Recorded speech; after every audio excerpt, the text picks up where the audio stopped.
러시아의 문호 표도르 도스토옙스키가 쓴 죄와 벌이라는 소설이 있습니다.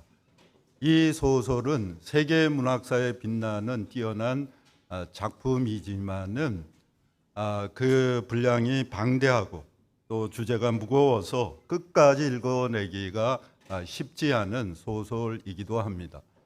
저도 이 소설을 읽다가 두 차례나 중도에 포기를 했습니다.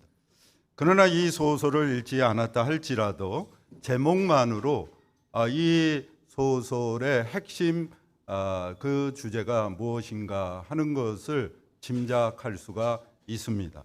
그것은 죄는 반드시 벌이 따른다는 것입니다. 그리고 그 벌이 해결되지 않으면은 인간은 결코 죄로부터 자유로울 수 없고 또 죄의 무게에 눌려서 참된 행복을 누릴 수 없다는 것입니다. 도스토옙스키는 이 소설의 주인공을 통해서 죄 해결 없이는 인간의 구원은 결코 이루어질 수 없다는 사실을 생생하게 보여줍니다. 죄는 필연적으로 벌이 따릅니다. 하지만 누구를 막론하고 벌 받기를 두려워합니다. 죄는 아주 쉽게 지으면서 이 벌 받기는 좋아하지 않는다 하는 것이죠. 얼마나 모순적입니까? 얼마나 이율 배반적입니까? 죄를 지음으로 그 죄에 따른 벌은 두려워한다면 이 죄를 미워해야 하는 것입니다. 그런데 그렇지 않다 하는 것이죠. 할 수만 있다면 벌을 피하고자 합니다. 죄를 감추고 합리화하고 은폐합니다. 그러나 죄는 감춘다고 해서 결코 사라지지 않습니다. 다시 밧세바와 간음하고 임신하자, 그녀가 임신하자 그것을 감추려다 결국 어떻게 되었죠? 이 밧세바의 남편 우리아를 죽이는 살인죄까지 더하게 된 것입니다. 죄는 눈덩이와 같습니다. 그래서 죄를 감추려고 하면 할수록 죄는 더 불어나게 되고 더 큰 죄에 빠지게 됩니다. 그렇다면 여기서 이런 질문이 자연스럽게 생겨납니다. 그것은 죄가 있는 곳에 벌이 있다면 죄에 대한 벌을 받게 되면은 죄 문제는 해결된 것인가? 형벌을 받아 죄값을 치르면 그것으로 죄가 종결된 것인가? 여러분은 이 질문에 대해서 어떻게 생각을 하십니까? 이 질문에 답하려면 먼저 성경이 말하는 죄란 무엇인가부터 살펴봐야 합니다. 성경에서 죄는 단순히 양심에 어긋나는 나쁜 행동이 아닙니다. 히브리어로 죄를 뭐라고 하죠? 하타라고 합니다. 하타. 그리고 헬라어로는 하마르티아라고 합니다.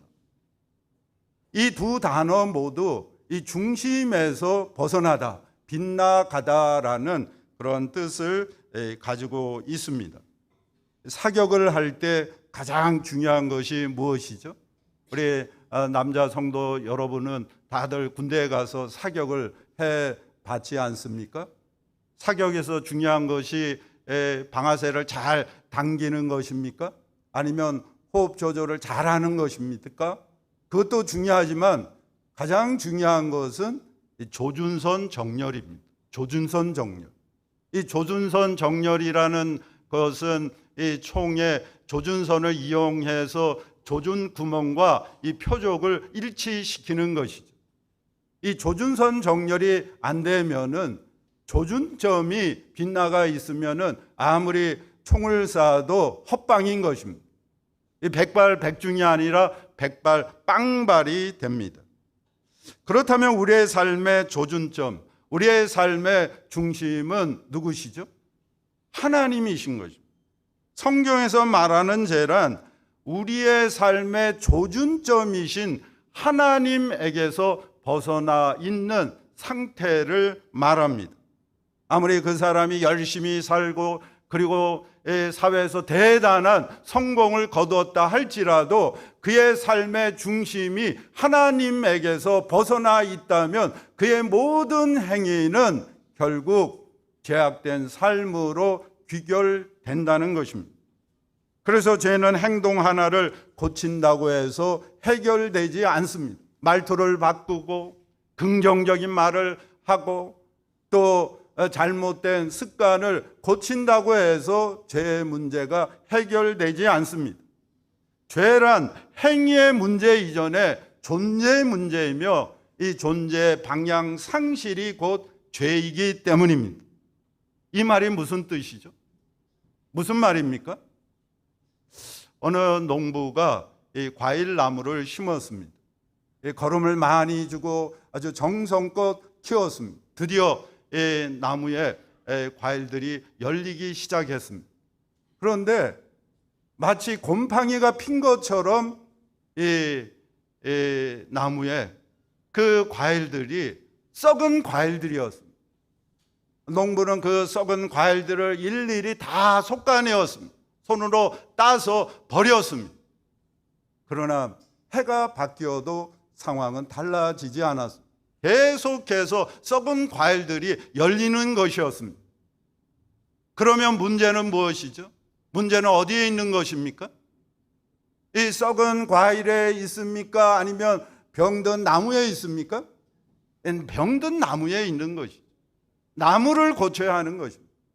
나무를 고치지 못하면 계속해서 썩은 과일들만 열리게 되는 것입니다. 죄도 이와 다르지 않습니다. 죄를 존재의 문제로 보지 아니하고 행위의 문제로만 보게 되면 우리는 계속해서 썩은 과일들만 제거하는 어리석은 농부가 될 뿐입니다. 죄는 반드시 벌이 따릅니다. 그러나 존재가 변화되지 않으면 아무리 벌을 받는다 할지라도 그 사람의 본질이 바뀌지 않으면 죄의 문제는 해결되지 않습니다. 이 벌은 죄에 대한 두려움은 만들어 낼 수 있을지 모르지만은 우리를 새로운 존재로 거듭나게 하지 못하는 것입니다. 성경은 이 사실을 우리에게 분명하게 말씀합니다. 다 같이 읽어볼까요? 그러므로 율법의 행위로 그의 앞에 의롭다 하심을 얻은 육체가 없나니 율법으로는 죄를 깨달음이니라. 율법은 죄를 드러낼 수도 있어도 이 죄 문제를 해결하지 못합니다. 벌은 율법과 같다는 것입니다. 그래서 벌을 받고도 계속 죄책감에 시달리고 하나님 앞에서 그 영혼은 자유로울 수 없습니다. 죄의 값은 무엇이기 때문이죠? 죄의 값은 벌금이나 감옥이 아니라 죄의 값은 사망이기 때문입니다. 성경은 이 사실을 분명하게 증거합니다. 죄의 삭은 사망이요. 여기서 삭은 헬라어로 옵소니아입니다. 옵소니아. 이 옵소니아는 군인들에게 지급되는 급여를 뜻하는 말이었습니다. 여러분, 군인들에게 급여를 지불하지 못하게 되면 어떻게 될까요? 큰일 납니다. 난리가 나는 것이죠. 왜 그럴까요? 군인들은 무기를 들고 있기 때문인 것입니다. 그래서 국가 재정이 아무리 힘들다 할지라도 군인들에게는 꼭 이 급여를 지불해야 하는 것입니다. 그렇지 못하면 군인들이 반란을 일으킬 수도 있기 때문입니다. 이것은 우리에게 무엇을 말해주는 것이죠? 죄를 지으면 반드시 죄값을 지불해야 한다는 것입니다. 그 값을 지불하지 않으면 안 된다는 것이죠. 헬라어를 보면은 이 급여를 뜻하는 옵소니아는 이 단수가 아니라 복수입니다. 그래서 영어 성경은 그것을 살려서 이렇게 번역을 하고 있습니다. 우리 같이 한번 읽어볼까요? For the wages of sin is death. 여러분, 우리말 성경은 자연스러운 번역을 위해서 단수로 번역을 했지만은 영어 성경은 복수를 써서 웨이지즈라고 번역을 했습니다. 우리는 죄를 지을 때마다 그 값을 지불해야 하기 때문입니다. 그래서 이것을 나타내기 위해서 복수를 사용하고 있습니다. 군인들에게 만약 지난달에 급여를 지불했기에 이번 달에는 좀 미루자, 다음 달에 줄게, 이렇게 되면 어떻게 될까요? 아주 큰일 나게 된다 하는 것이죠. 매달 꼬박꼬박 반드시 급여를 지불해야 하듯이 죄를 지으면 그때마다 반드시 그 죄값을 지불해야 하는 것입니다. 그런데 놀라운 사실이 있습니다. 그것이 무엇이죠? 로마서 6장 23절을 다시 보면 죄 싹은 복수인데 그 죄 결과인 죽음은 단수라는 것입니다. 타나토스, 단수로 표현되어 있습니다. 이것은 우리에게 무엇을 말해주는 것이죠? 죄는 그 죄가 어떤 죄라 할지라도 하나님 앞에서 그 죄값은 동일하다는 것입니다. 똑같다는 것이죠. 그 죄값은 죽음이라는 것입니다. 죄는 차별이 없다는 것입니다. 그 죄가 어떤 죄든지 그 죄값은 똑같은 죽음이라는 것입니다. 성도 여러분, 우리는 죄를 지을 때 어떻게 죄를 짓습니까? 다양하게, 그리고 동시다발적으로 죄를 짓습니다. 우리는 생각으로 죄를 짓고 또 마음으로 죄를 짓고 행동으로 죄를 짓습니다. 하지 말아야 할 것은 하고 마땅히 해야 할 것은 하지 않는 것입니다. 예수님께서는 여자를 보고 음욕을 품는 자마다 이미 간음했다라고 말씀하십니다. 마음의 음욕을 품으면 간음하게 될 것이다 라고 말씀하지 아니하셨습니다. 이미 간음했다는 것이죠. 하나님의 눈으로 보면 이미 우리는 간음을 한 것입니다. 그렇다면 이것은 우리에게 무엇을 증거해 주는 것이죠? 우리는 한 가지 죄만 지어도 죄인이고 그 죄값은 언제나 죽음이기에 우리는 죽어도 벌써 죽어야 하는 그런 존재였다는 것이죠. 우리는 셀 수 없을 만큼 이미 죽어 마땅한 그런 존재인 것입니다. 여러분, 이러한 사실을 우리가 깨닫게 되면, 정말 제 본질, 제가 무엇인가 알게 되면은 우리가 이렇게 살아있다는 것 그 자체가 은혜인 것입니다. 하나님의 한량없는 은혜가 아닐 수 없는 것이죠. 존재 자체가 은혜다 하는 것입니다. 성도 여러분, 죽음이 왜 무섭죠? 왜 우리는 죽음 앞에 벌벌 떱니까? 죽음은 육체의 죽음만이 아니라 영적으로 보면 하나님과의 관계의 단절이기 때문입니다. 성경은 이것을 가리켜서 저주라고 부릅니다. 저주를 히브리어는 아라르라고 합니다. 아라르는 하나님의 복과 보호와 은혜에서 끊어진 그러한 상태를 가리킵니다. 하나님과의 관계가 완전히 끝났다 하는 것이죠. 이렇게 되면 어떻게 될까요? 더 이상 우리는 살아갈 수가 없습니다. 그것으로 끝장이 나는 것이죠.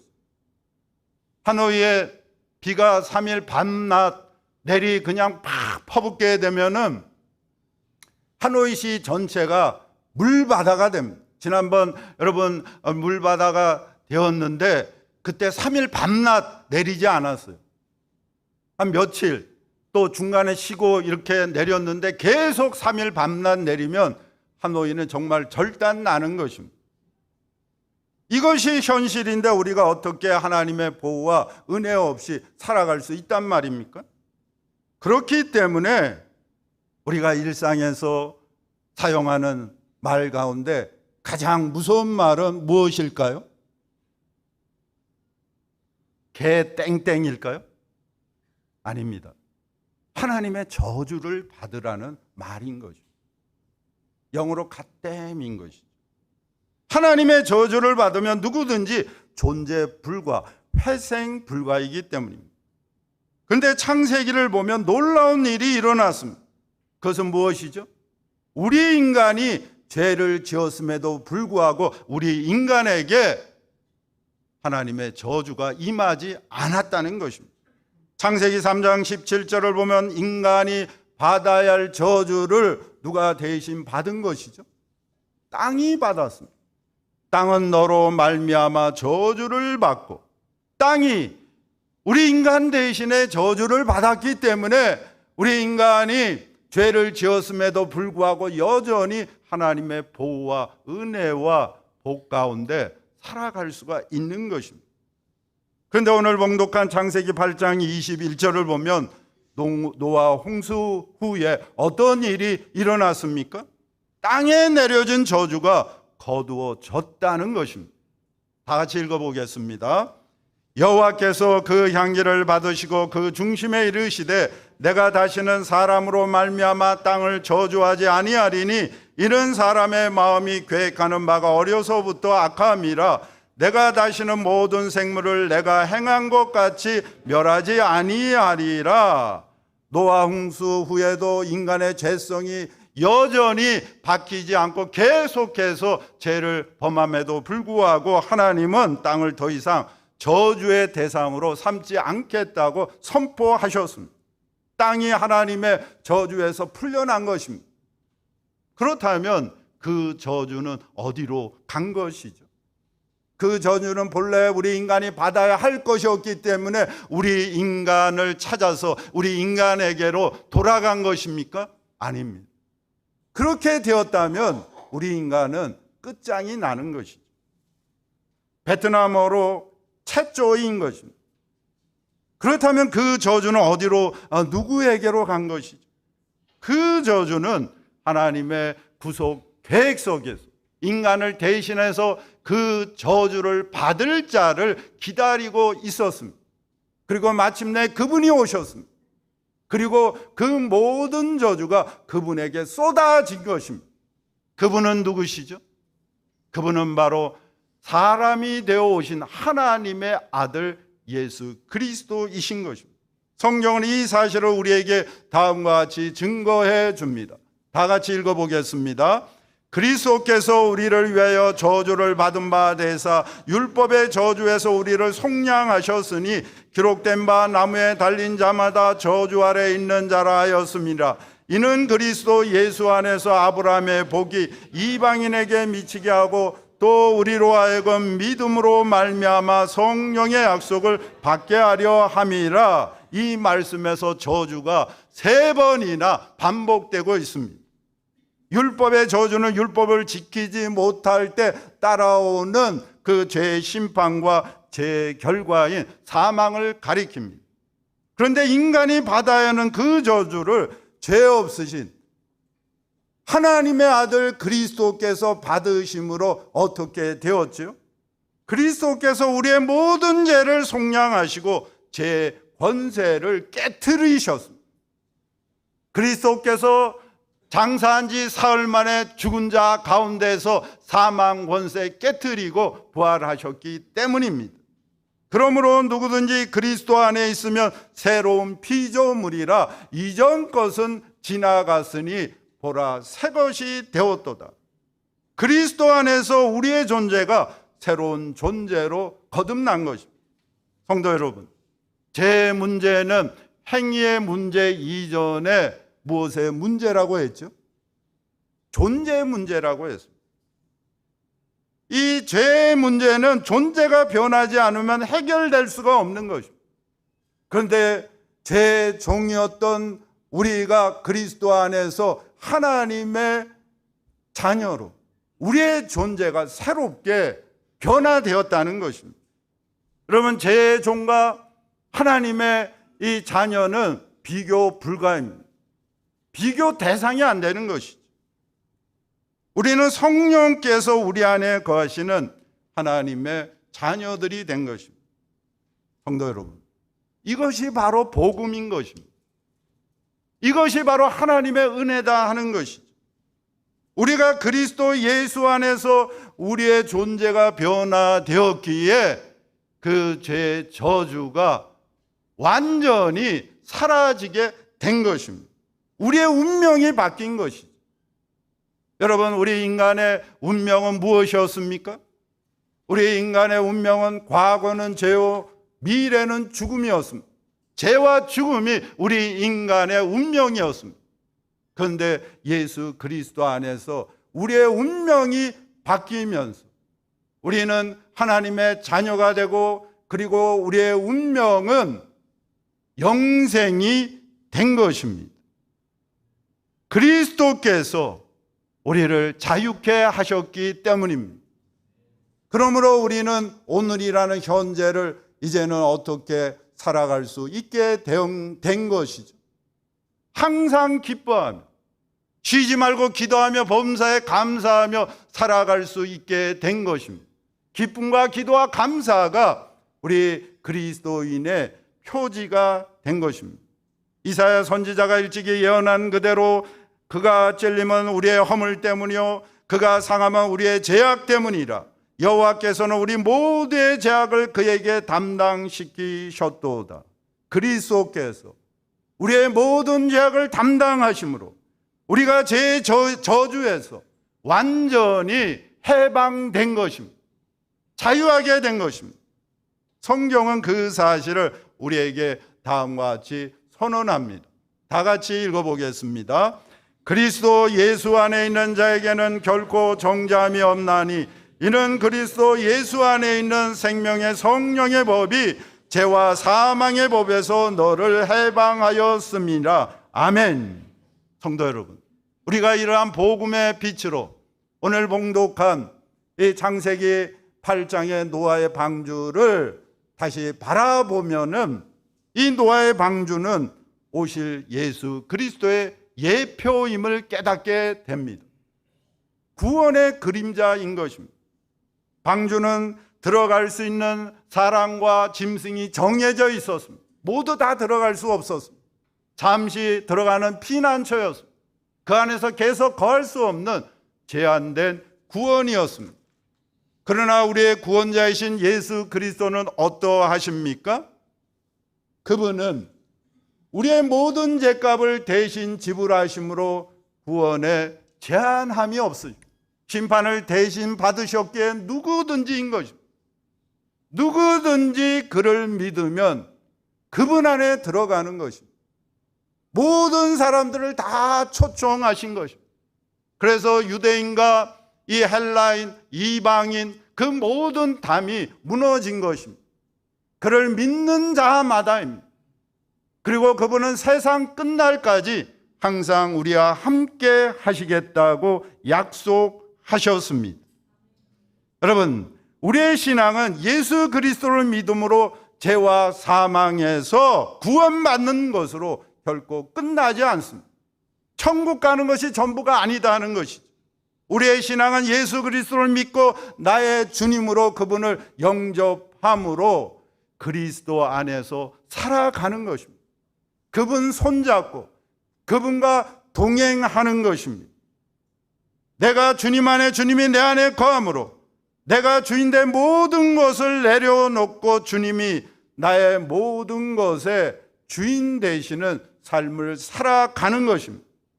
그것이 참된 구원이고, 그리고 그것이 풍성한 열매를 맺는 복된 길입니다. 주님께서는 새해를 맞이하는 우리 모든 성도들을 향해서 이렇게 말씀하십니다. 다 같이 읽겠습니다. 나는 포도나무여 너희는 가지라. 그가 내 안에 내가 그 안에 거하면 사람이 열매를 많이 맺나니 나를 떠나서는 너희가 아무것도 할 수 없습니다. 사람이 내 안에 거하지 아니하면 가지처럼 밖에 벌어져 마르나니 사람들이 그것을 모아다가 불에 던지느니라. 아멘. 복 중의 복은 오복이 아닙니다. 사업이 잘 되고 번창하고 돈을 많이 벌고 무병장수하는 것, 출세하는 것이 이 진정한 복이 아니다 하는 것이. 그래봤자 어느 순간 하나님께서 부르시면 그 모든 것을 놓고 그냥 하나님 앞에 달려갈 수밖에 없습니다. 복 중의 복은 예수 그리스도 안에서 새로운 존재로 거듭난 것입니다. 우리의 운명이 바뀐 것입니다. 더 이상 제 종이 아니라 하나님의 자녀로 그리스도와 동행하는 인생을 살아가는 것입니다. 그것이 진정한 구원이요, 그것이 영생의 길이요, 그것이 바로 풍성한 열매를 거두는 참된 복된 길인 것입니다. 2026년 새해에는 오직 주님을 사랑하며 주님과 동행하는 저와 여러분, 그리고 우리 하노이 한인교회, 바로 그 교회, 우리 교회 되기를 주님의 이름으로 축원합니다. 아멘.